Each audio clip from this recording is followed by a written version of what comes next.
Welcome to Hema B G channel. ಇವತ್ತು ನಾನು ಎಲ್ಲರಿಗೂ ಮಡಿಕೆನ ಯಾವ ರೀತಿ ಉಪಯೋಗಿಸ್ಬೇಕು ಅಂತ ಹೇಳ್ತೀನಿ. ಅದನ್ನು ಮೊದಲು ಗ್ಯಾಸ್ ಮೇಲೆ ಇಡೋದಕ್ಕಿಂತ ಮುಂಚೆ ಪಳಗಿಸ್ಬೇಕು ಅಂತ ಸೀಸ್ನಿಂಗ್ ಮಾಡಬೇಕಂತಾರೆ. ಸೊ ಹಾಗೆ ಗ್ಯಾಸ್ ಮೇಲೆ ಇಟ್ಟರೆ ಹೊಡೆದೋಗುತ್ತೆ. ನಾನು ಇದೊಂದು ಕೇರಳ ಶಾಪಿಂದ ತೊಗೊಂಬಂದೆ. ಸೊ ನೋಡಿ, ಇದೆರಡು ಮಡಿಕೆ ತಂದಿದ್ದೀನಿ ಬಾಕ್ಸಲ್ಲಿ. ಸೇಫ್ಟಿ ಆಗಿರುತ್ತೆ ಟ್ರಾವೆಲ್ ಮಾಡಬೇಕಾದ್ರೆ, ಇಲ್ಲಾಂದರೆ ಹೊಡೆದೋಗುತ್ತೆ ಅಂದ್ಬಿಟ್ಟು. ಸೊ ಇದನ್ನು ನಾನು ಇವಾಗ ಕಿಚನ್ಗೆ ತೊಗೊಂಡು ಬಂದಿದ್ದೇನೆ. ಅದು ಒಂದೊಂದಾಗಿ ವಾಶ್ ಮಾಡ್ಕೋಬೇಕು ಫಸ್ಟು ನೀಟಾಗಿ, ಮೇಲೆ ಒಳಗಡೆ ಎಲ್ಲ ನೀಟಾಗಿ ವಾಶ್ ಮಾಡ್ಕೊಬೇಕು. ಅದಾದ ನಂತರ ನಾವು ಅನ್ನ ಮಾಡಿರ್ತೀವಲ್ಲ, ಆ ಗಂಜಿನ ನಾವು ತಂದಿಟ್ಕೋಬೇಕಾಗತ್ತೆ. ಸೊ ಆ ಗಂಜಿ ತುಂಬ ಜಾಸ್ತಿ ಇದ್ದರೆ ಬೇಕಾದ್ರೆ ಅದು ಆಗುತ್ತೆ ಮಡಿಕೆಗೆ, 2 ಮಡಿಕೆಗೂ. ಇಲ್ಲಾಂದರೆ 2 ಮಡಿಕೆಗೂ ಒಂದೇ ಸಲ ಅಷ್ಟೊಂದು ಗಂಜಿ ಬರಲ್ಲ ಅಂದರೆ ಸ್ವಲ್ಪ ನೀರನ್ನ ಮಿಕ್ಸ್ ಮಾಡಿ ಹಾಕೋಬೋದು.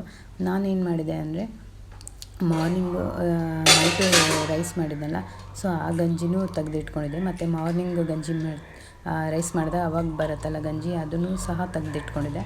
ಸೊ ಇವಾಗ ನೋಡಿ, ಆ 2 ಗಂಜಿನೂ ಹಾಕ್ತಾಯಿದ್ದೀನಿ. ಸೊ ಒಂದೊಂದೇ ಮಡಿಕೆಗೆ ನೀಟಾಗಿ ಫುಲ್ಲು ಗಂಜಿ ಹಾಕ್ಬಿಟ್ಟು, ಸೊ ನಾವು ಅದನ್ನು 1 ಡೇ ಅಥವಾ 2 ಡೇಸ್ ಹಾಗೆ ಇಡಬೇಕಾಗತ್ತೆ. ಸೊ ಕೆಲವರು ಟೈಮ್ ಇಲ್ಲ ಅಂದರೆ 1 ದಿನ ಇಟ್ಟರೂ ನಡೆಯುತ್ತೆ. ಸೊ ನಾನು 2 ಡೇಸ್ ಇಟ್ಟಿದ್ದೆ, ನನ್ನ ಟೈಮ್ ಇತ್ತು ಅಂತ. ಯಾಕಂದರೆ ಬೇರೆ ಮಡಿಕೆ ಇದೆ ಎಕ್ಸ್ಟ್ರಾ ನನ್ನ ಹತ್ರ, 2 ಮಡಿಕೆ ಎಕ್ಸ್ಟ್ರಾ ಇದೆ. ಸೊ ಹಾಗಾಗಿ 2 ಡೇಸ್ ನಾನು ಹಾಗೆ ಇಟ್ಟಿದ್ದೆ ಈ ಗಂಜಿಲಿ. ಸೊ ನಾವು 2 ಡೇಸ್ ಹಾಗೆ ಇಟ್ಟಾಗ ಏನಾಗುತ್ತೆ ಅಂದರೆ ಒಂದು ಮಣ್ಣಿನ ವಾಸನೆ ಏನಿರುತ್ತೆ, ಸೊ ಅಥವಾ ಮಡಿಕೆಲಿರೋ ಒಂದು ಹೊಸ್ದಾಗಿ ಮಾಡಿರ್ತಾರಲ್ಲ ಆ ಒಂದು ಇದೆಲ್ಲ ಏನಿರುತ್ತೆ ಅದರೊಳಗೆ ನೀಟಾಗಿ ಹೀರ್ಕೊಳ್ಳುತ್ತೆ. ಸ್ವಲ್ಪ ಗಂಜಿನೂ ಹೀರ್ಕೊಂಡು ಮಡಿಕೆಲಿರೋವಂಥ ಮಣ್ಣೆಲ್ಲ ಸ್ವಲ್ಪ ಅದ್ರೊಳಗೆ ಒಂದು ಸ್ವಲ್ಪ ಬಿಟ್ಕೊಳ್ಳುತ್ತೆ ಲೈಟಾಗಿ.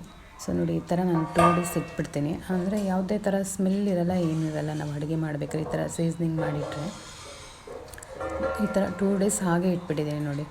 ಸೊ ಅದಾದಮೇಲೆ ಏನು ಮಾಡ್ತೀನಿ, ನೆಕ್ಸ್ಟ್ ಡೇ ನಾನು ಅದನ್ನು ತೆಗಿಬಿಟ್ಟು ಆ ಗಂಜಿನ ಗ್ಯಾಸ್ ಮೇಲೆ ಇಟ್ಬಿಟ್ಟು ಚೆನ್ನಾಗಿ ಬಾಯ್ಲ್ ಮಾಡ್ತೀನಿ ನೋಡಿ. ಗ್ಯಾಸ್ ಅಂಟಿಸ್ಬಿಟ್ಟು ಗ್ಯಾಸ್ ಮೇಲೆ ಇಟ್ಟು ಬಾಯ್ಲ್ ಮಾಡ್ತೀನಿ ಅದು ಚೆನ್ನಾಗಿ. ಆವಾಗ ಏನಾಗುತ್ತೆ ಅಂದರೆ ಗ್ಯಾಸ್ ಮೇಲೆ ಇಟ್ಟು ಬಾಯ್ಲ್ ಮಾಡೋದ್ರಿಂದ ಅದೇ ಯಾವುದೇ ಒಂಥರ ಏನೇ ಒಂದು ಅದ್ರ ಮಡಿಕೆ, ಹೊಸ ಮಡಿಕೆಲಿರೋವಂಥ ಒಂದು ಸ್ಮೆಲ್ ಆಗಲಿ ಅದೆಲ್ಲ ಹೋಗ್ಬಿಡುತ್ತೆ ನೀಟಾಗಿ. ಸೊ ಈ ಥರ ನಾನು ಚೆನ್ನಾಗಿ ನೀಟಾಗಿ ಯಾವುದೇ ಒಂದು ಹೊಸ ಮಡಿಕೆ ತಂದರೂ ಸಹ ಫಸ್ಟ್ ಇದೇ ಥರನೇ ನಾನು ಮಾಡೋದು. ಇದೆಲ್ಲ ಏನಂದರೆ ನಮ್ಮ ಅತ್ತೆ, ನಮ್ಮ ಹಸ್ಬೆಂಡ್ ಅವರ ಅಮ್ಮ ಹೇಳ್ಕೊಟ್ರು ಇದೆಲ್ಲ. ನಮ್ಮ ಅತ್ತೆ ಕೇರಳದವರಲ್ವಾ, ಸೊ ಹಾಗಾಗಿ ಅವರು ಹೇಳ್ಕೊಟ್ಟಿರೋ ಈ ಟಿಪ್ಸು. ಮತ್ತು ಅವ್ರ ಮನೇಲಿರೋ ಮಡಿಕೆ ಎಲ್ಲ ಇದೇ ಥರನೇ ಮಾಡೋದವರು. ಸೊ ಅದನ್ನು ನಾನು ನೋಡ್ಕೊಂಡಿದ್ದೆ. ಸೊ ಅದಕ್ಕೆ ನಮ್ಮ ಮನೆಗೆ ಬಂದಾಗೂ ನಾನು ಹೊಸ ಮಡಿಕೆ ತೊಗೊಂಡಾಗ ಇದೇ ರೀತಿನೇ ನಾನು ಮಾಡ್ತೀನಿ. ಸೊ ಅದೊಂದು ಚೆನ್ನಾಗಿ ಬಾಯ್ಲ್ ಆಗ್ತಾಯಿತ್ತು ಸರಿ ಅಂತ ಒಂದು ಸ್ಪೂನ್ ತೊಗೊಂಡು ಅದನ್ನು ಚೆನ್ನಾಗಿ ತಿರುಗಿಸ್ದೆ 2 ಮಡಿಕೆಲಿ ಆ ಗಂಜಿನ. ಮತ್ತು ಅದು ಚೆನ್ನಾಗಿ ಬಾಯ್ಲ್ ಆಗಿ ಬರಬೇಕು, ತುಂಬ ಬಾಯ್ಲ್ ಆಗಬೇಕು ಅದು. ಅದರೊಳಗೇ ಒಂದು ಮಿನಿಮಮ್ ಅಂದರೂ ಒಂದು 20 ಮಿನಿಟ್ಸ್ ಚೆನ್ನಾಗಿ ಬಾಯ್ಲ್ ಆಗಿ ಬರಬೇಕು. ಸೊ ಅವಾಗ ಅದರೊಳಗಡೆ ಇರುವಂತಹ ಒಂದು ಇದೆಲ್ಲ ಮಣ್ಣಿಂದು ಇದೆಲ್ಲ ಸ್ಮೆಲ್ಲೆಲ್ಲ ನೀಟಾಗಿ ಬಿಟ್ಕೊಳುತ್ತೆ ನೋಡಿ ಅದು.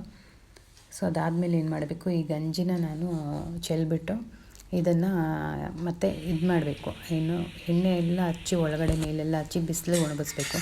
ಸರಿ ಅಂದ್ಬಿಟ್ಟು ಚೆನ್ನಾಗಿ ನೊರೆ ಬರ್ತಾಯಿದೆ ನೋಡಿ ಚೆನ್ನಾಗಿ. ಸೊ ಆ ಥರ ಚೆನ್ನಾಗಿ ಕುದಿಬೇಕು ನೊರೆಯಲ್ಲೇ. ಸೊ ನೋಡಿ, ಈ ಥರ ಚೆನ್ನಾಗಿ ಅದು ಕನ್ನಡದಲ್ಲಿ ಮಳ್ಳಬೇಕಂತಾರ ಕುದಿಬೇಕಂತಾರ ಕರೆಕ್ಟಾಗಿ ಅರ್ಥ ಗೊತ್ತಿಲ್ಲ. ಸೊ ಮಳ್ಳಿಸ್ಬೇಕು ಅಂತ ನಮ್ಮ ಇದರೊಳಗೆ ಹೇಳ್ತೀವಿ. ಸೊ ಚೆನ್ನಾಗಿ ಮಳ್ಳಿಸಿದ್ಮೇಲೆ ಆ ನೀರನ್ನ ಅದನ್ನ ತೊಗೊಂಬಂದು ಬಿಸಿಲಿಗೆ ಇಟ್ಬಿಟ್ಟು ಕೊಬ್ಬರಿ ಎಣ್ಣೆ ತೊಗೊಂಡು 2ಕ್ಕೂ ಚೆನ್ನಾಗಿ ಹಾಕ್ಬಿಟ್ಟು ಮೇಲೆಲ್ಲ ನೀಟಾಗಿ ಉಜ್ಜಿಬಿಟ್ಟು ಎಣ್ಣೆಯಲ್ಲಿ ಒಂದು ಮಡಿಕೆಯನ್ನು ಅಪ್ಲೈ ಮಾಡಿ ಅದಕ್ಕೆ. ಸೊ ಅದನ್ನ ಬಿಸಿಲಲ್ಲಿ ಹಾಗೆ ಒಣಗಿಸ್ಬೇಕು ಒಂದು 2 hours 3 hours ಚೆನ್ನಾಗಿ ಇರೋ ಬಿಸಿಲಲ್ಲಿ. ಸೊ ಅದಾದಮೇಲೆ ನಾನು ಮತ್ತೆ ಇದಾಗಿದ ತಕ್ಷಣ ನೆಕ್ಸ್ಟ್ ನಾನು ಕಿಚನ್ಗೆ ತೊಗೊಂಬರ್ತೀನಿ. ಕಿಚನ್ಗೆ ತೊಗೊಂಬಂದು ಎಲ್ಲ ಒಂದು ಇದಾಗಿರುತ್ತಲ್ಲ, ಇದೆಲ್ಲ ಆಗಿ ಒಂದು 2-3 hours ಎಲ್ಲ ಆದಮೇಲೆ ಸರಿ ಅಂದ್ಬಿಟ್ಟು ಎತ್ಕೊಂಬಂದ್ಮೇಲೆ ಬೇಕಾದ್ರೆ ಇದೇ ಫೈನಲ್ಲು. ಬಟ್ ನಾನು ಇನ್ನೊಂದು ಸಲ ಇದಕ್ಕೆಲ್ಲ ನೀರು ಹಾಕ್ಬಿಟ್ಟು ಚೆನ್ನಾಗಿ ಇನ್ನೊಂದು ಸಲ ಕಾಯಿಸ್ಬಿಟ್ಟು ಆ ನೀರನ್ನ ಚೆಲ್ಲಿದ್ರೆ ಫೈನಲಾಗಿ ಅದು ಫ್ರೆಶ್ ಆಗಿರುತ್ತೆ ನೋಡಿ. ಇದೆಲ್ಲ ನಿಮಗೆ ಈ ಟಿಪ್ಸು ಉಪಯೋಗ ಆಗುತ್ತೆ ಅಂದ್ಕೊಂಡಿದ್ದೀನಿ. ಸರಿ, ನೆಕ್ಸ್ಟ್ ಟೈಮ್ ವಿಡಿಯೋದಲ್ಲಿ ಸಿಗೋಣ. ಬಾಯ್ ಎಲ್ಲರಿಗೂ.